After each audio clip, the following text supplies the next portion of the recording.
ladies and gentlemen. We are here again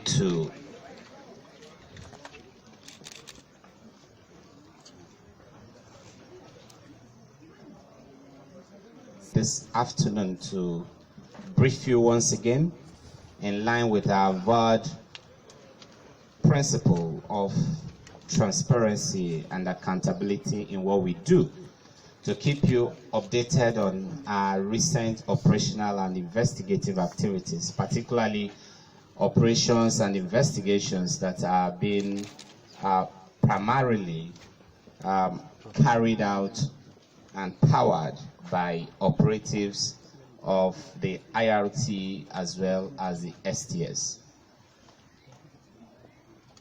We have today a total of 81 suspects.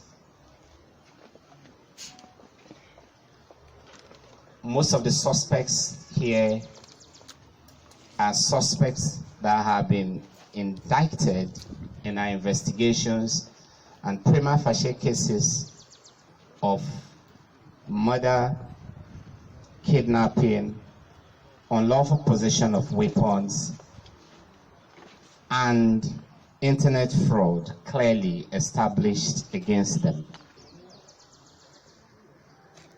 Of very significant note, before I allow you to begin to interact with the suspects, are the followings. One, a very deadly kidnapping gang known as the Shaibu Dan Kaduna gang that was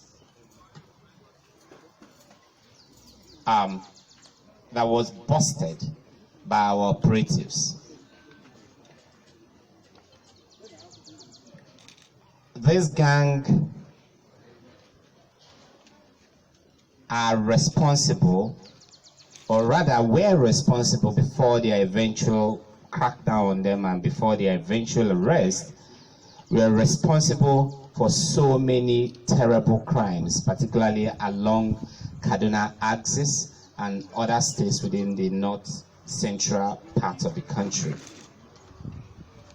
As a matter of fact, on 11th August 2018, this very deadly gang ambushed a team of IRT operatives that were on a mission and killed 4 of the operatives.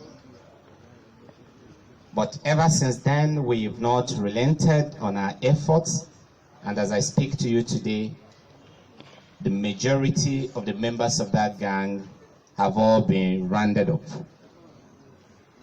The rifles of the IRT operatives that were snatched from them after they were killed have all been recovered. 3 of the rifles are here on display. The leader of that gang, Shaibu Dan Kaduna himself, has been neutralized. As a matter of fact, he died during an exchange of gunfire with our operatives on the 3rd of October 2019. The members of this gang will speak to you at the end of my brief. We also have yet another very dangerous gang led by one Rufai.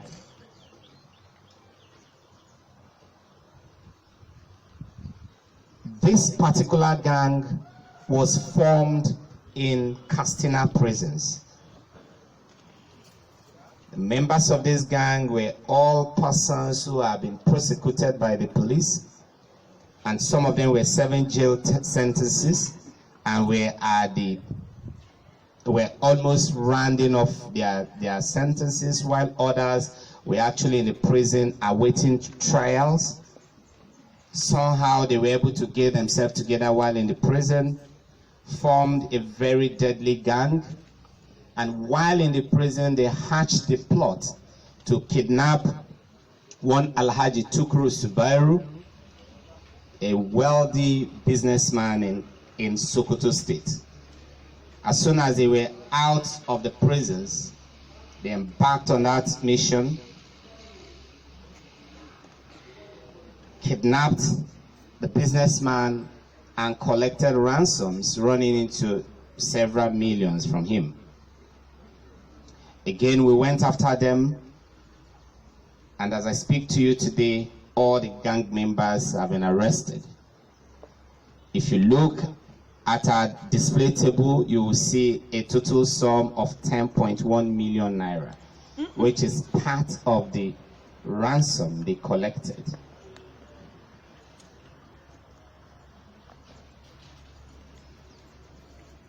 There's also another gang that are responsible for the killing of Inspector Patrick. Johanna, the incident happened somewhere along Abuja-Kaduna Expressway.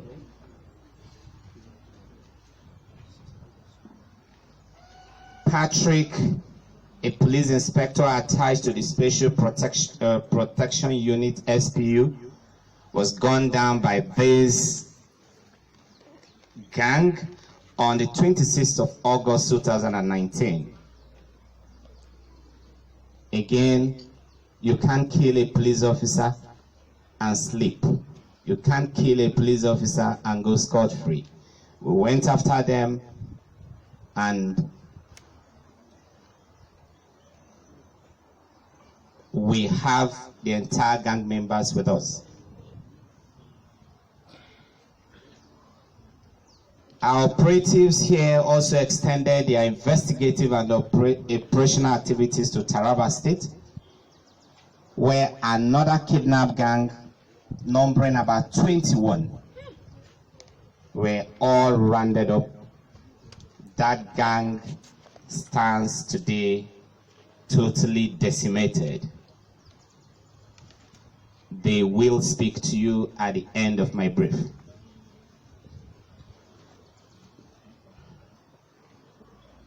Operatives of STS also acted on a very actionable intelligence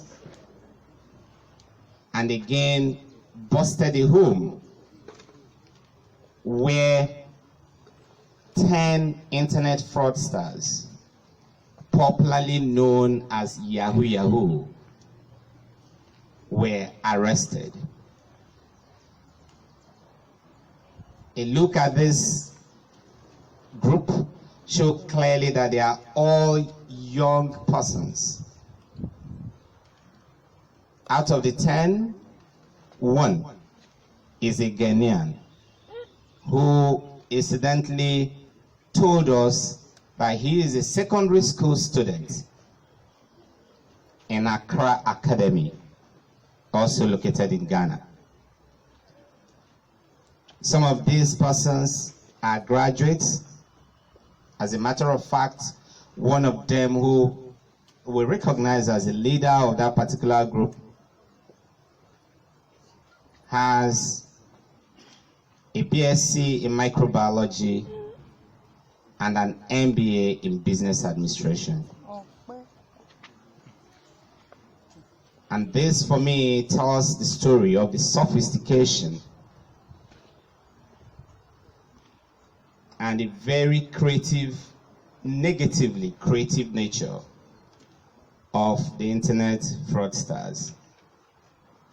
Again, gentlemen of the press, you will interact with them.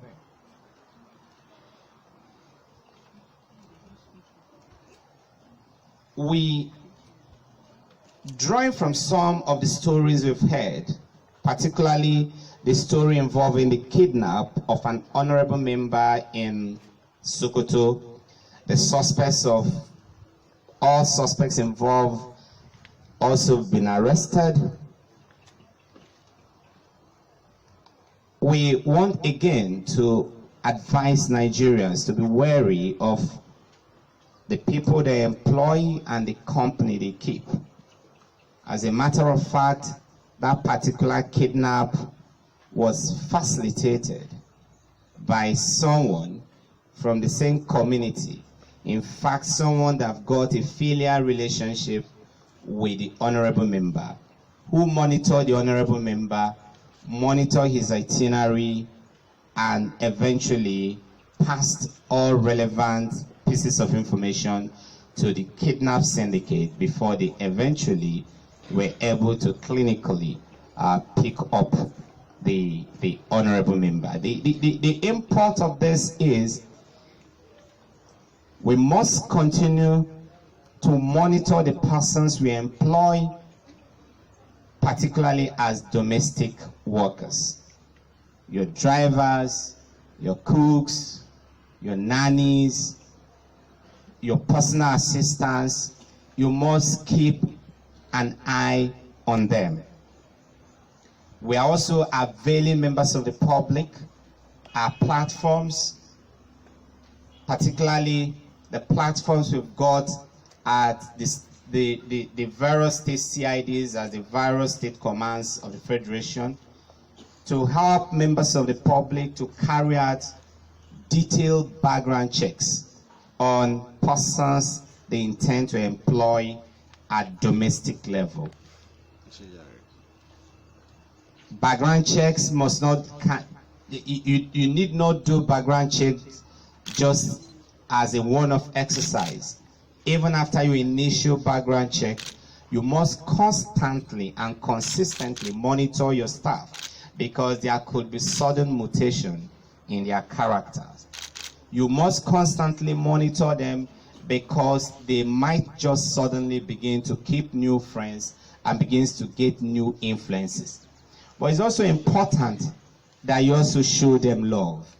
We've also discovered in the course of our job experiences and operations and investigations that it is easier for outsiders and for criminal elements to prey on your domestic workers if you don't pay them as and when due, if you ill-treat them, if you don't show them love, and if you treat them as mere chattels rather than as human beings.